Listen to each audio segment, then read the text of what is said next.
जरा आप इस क्लिप को देखिए। जय श्री राम, जय श्री राम, जय श्री राम, जय श्री राम, जय श्री राम, जय श्री राम, जय श्री राम, जय श्री राम। अब इस क्लिप के देखने के बाद जो कि पाकिस्तान में एक जनरल ट्रेंड पाया जाता है वो ये है कि इंडिया जो कि मोदी की हुकूमत के बाद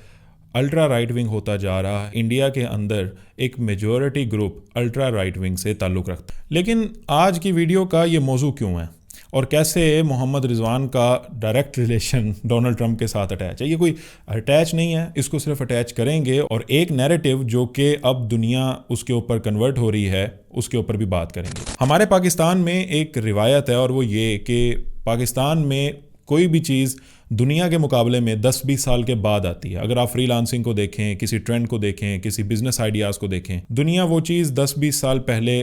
शुरू कर चुकी होती है, उसके रिजल्ट्स ले चुकी होती है। लेकिन हमारे यहाँ अब इसको कुछ भी कह सकते हैं, बेशक आप इसको साइकोलॉजिकल फेलियर बोलें, रिस्क टेकिंग एस्पेक्ट के अंदर आप इसको स्क्रूटनाइज करें, जो मर्ज़ी करें, बट एट द एंड यहाँ पर वो चीज़ 20 से 30 साल के बाद इम्प्लीमेंट होती हुई नज़र आती है। बिल्कुल इसी तरीके से आज से 100 साल पहले दुनिया एक अलग ट्रेंड और अलग पैटर्न पे चल रही थी, जब हमारा सब कॉन्टिनेंट भी ब्रिटिश रूल के अंडर। दुनिया उस वक्त 2 से 3 चीज़ों के अंडर रिवॉल्व कर रही थी। सबसे पहले हमने देखा वो टाइम जब फैशिस्ट लोगों ने दुनिया के ऊपर राज किया, जहाँ पर बरतानिया पूरी दुनिया के ऊपर हुक्मरानी कर रहा था, वहीं पर बरतानिया को कुछ कंपेटिटर्स भी मिलते हैं और उनमें एक अडोल्फ हिटलर भी होता है, जिसके बारे में ये कहा जाता है कि उसने एक बहुत बड़ी पॉपुलेशन का सफाया किया था एथनिक बेसिस के ऊपर। बट एट द एंड दुनिया को ये बात समझ आ गई थी कि डेमोक्रेसी या लिबरल फॉर्म ऑफ गवर्नमेंट ही उनकी सक्सेस का राज है। और अगर मैं दुनिया से बात करूं तो इसके अंदर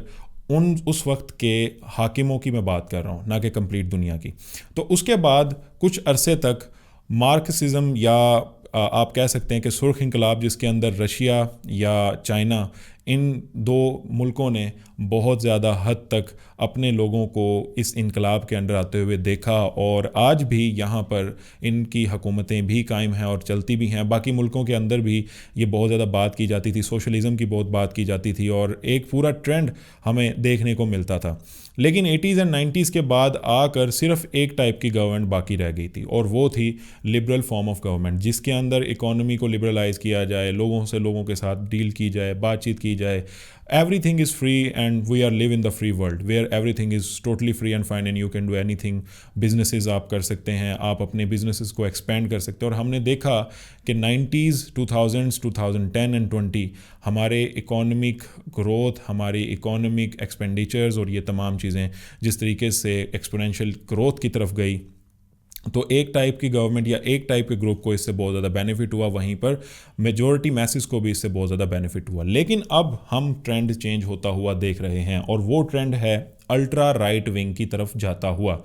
इस वीडियो के अंदर जो कि मैंने वीडियो के शुरू में दिखाई थी, मोहम्मद रिजवान के आउट होने के बाद की वीडियो थी, जब वो नरेंद्र मोदी स्टेडियम गुजरात से इंडिया पाकिस्तान 2023 का वर्ल्ड कप का मैच में आउट होने के बाद वो पवेलियन की तरफ वापस जाते हैं। आप ये देख सकते हैं कि किस तरीके से वहाँ पे मौजूद स्पेक्टेटर्स ये चैंट्स कर रहे होते हैं। अब यहाँ पर चैंट्स दिखाना मकसद नहीं है, अब सिर्फ मोहम्मद रिजवान की बारी पे ही ये चैंट्स क्यों लगाए गए? शायद इस वजह से कि 2021 के T20 वर्ल्ड कप के अंदर जब मोहम्मद रिजवान ने एक मैच विनिंग इनिंग खेली थी, 71 बनाए थे, तो उस टाइम पर मोहम्मद रिजवान ने एक वाटर ब्रेक के अंदर नमाज भी पढ़ी थी, जिसको लेके इंडिया में और इंडियन मीडिया पे बहुत ज़्यादा हाइप क्रिएट हुई थी। और अलॉन्ग विद वेरी प्लेयर्स और बहुत सारे एक्स क्रिकेटर्स ने इसको क्रिटिसाइज़ भी किया था। तो ये भी एक रीज़न हो सकती है कि मोहम्मद रिजवान को उनकी रिलीजियस प्रैक्टिसेस के ऊपर बहुत ज़्यादा क्रिटिसाइज़ किया जाता है अक्रॉस द बॉर्डर। अब ये उनका एक पर्सनल एस्पेक्ट है और हर कोई जानता है कि everyone has a right to do, but the topic is that कि जब वो 2023 में वहाँ पे जाते हैं तो उनको ये चीज़ फेस करने को मिलती है। दूसरी तरफ हम ये देखते हैं कि सामे राना के उस शो को बैन कर दिया जाता है और इंडिया के अंदर बहुत सारे मसाइल हैं जो कि इंडिया इस टाइम डील कर रहा है, और उन तमाम मसलों को छोड़कर इस मसले के ऊपर आना, सुप्रीम कोर्ट के ऊपर उनके केसेस लगना और वो तमाम चीज़ें जिसके ऊपर वो ओपनली डिबेट करते थे, या यूँ कह सकते थे कि वो ओपनली क्रिटिसाइज़ करते थे, उसका मजाक बनाते थे, पॉजिटिव एस्पेक्ट्स को हटा के मैं बात कर रहा हूँ। तो वो तमाम चीज़ें उस टाइम पे स्क्रूटनाइज होना स्टार्ट हुई, उनके अगेंस्ट इस्तेमाल होना स्टार्ट हुई, और उसके अलावा जितने भी वहाँ पे यूट्यूबर्स थे उन तमाम के ऊपर इस्तेमाल हुई। तो यहाँ पे क्वेश्चन जनरेट होता है कि वो इंडिया जो कि लिबरल या फिर एक डेमोक्रेटिक इंडिया का स्लोगन लगाता है, आखिर वो कहाँ गया? तो इसका जवाब कुछ यूँ है कि ये तर्ज हुकूमत सिर्फ एक कंट्री के अंदर ही देखने को नहीं मिल रही। यही चीज़ जो कि इस वीडियो का मौजू है कि अलॉन्ग विद बहुत सारे और कंट्रीज़ हैं जो कि अब आहिस्ता आहिस्ता उन तमाम सेट ऑफ रूल्स, उन तमाम स्ट्रक्चर्स और उन तमाम रिफॉर्म्स के ऊपर अब क्रिटिसाइज़ कर रही हैं, और उन लीडर्स को और उन लोगों को चूज़ कर रही हैं जो कि लिबरल सेट ऑफ गवर्नमेंट, या फिर हम यूँ कह सकते हैं कि एक सेंट्रलाइज सेट ऑफ गवर्नमेंट को क्रिएट करने की कोशिश करते हैं, बैलेंस करने की कोशिश करते हैं, और वो राइट विंग की तरफ ज़्यादा जाने की कोशिश करते हैं। सबसे पहले मैं जो बात करूंगा यूरोपियन कंट्रीज़ के ऊपर ही, इसमें Italy, Finland, Slovakia, Hungary, crochet और चेक रिपब्लिक शामिल हैं, जहां पर इस टाइम पे मेजॉरिटी हुकूमत या मेजॉरिटी सीट्स उन लोगों के पास या उन पार्टीज़ के पास हैं जिनका स्लोगन हमेशा से अल्ट्रा राइट या राइट विंग ही रहा है। इसके अलावा अगर हम बात करते हैं नेदरलैंड की, तो नेदरलैंड के एक पर्सनैलिटी जिसको पाकिस्तान में बहुत ज़्यादा क्रिटिसाइज़ भी किया जाता रहा है, और वो हमेशा से ख़ास तौर पे इस्लामिक कंट्रीज़ या इस्लामिक स्ट्रक्चर के अंदर बहुत ज़्यादा क्रिटिसाइज़ रहे हैं, वो है गेर्ट विल्डर्स। ये वही शख्स हैं जिन्होंने 2019, 2018-17 में तौहीन मज़हब भी की थी और कुछ ऐसे बयानात भी ट्विटर के ऊपर दिए थे।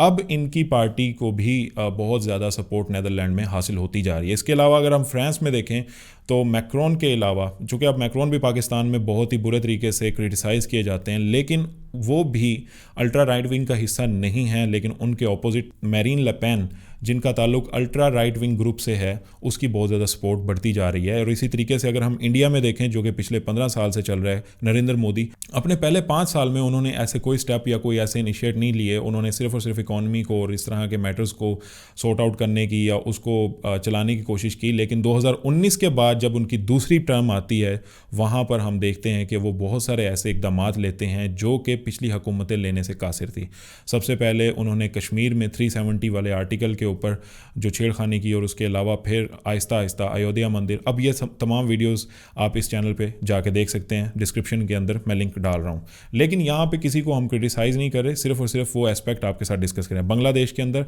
लास्ट ईयर में अगस्त के अंदर आप देख सकते थे कि हसीना वाहिदी की हुकूमत का ख़ात्मा होता है, और अब वहाँ पर भी एक नई हुकूमत देखने को मिलती है। इसी तरीके से जर्मनी में AFD यानी कि अल्टरनेटिव फॉर जर्मनी एक ऐसी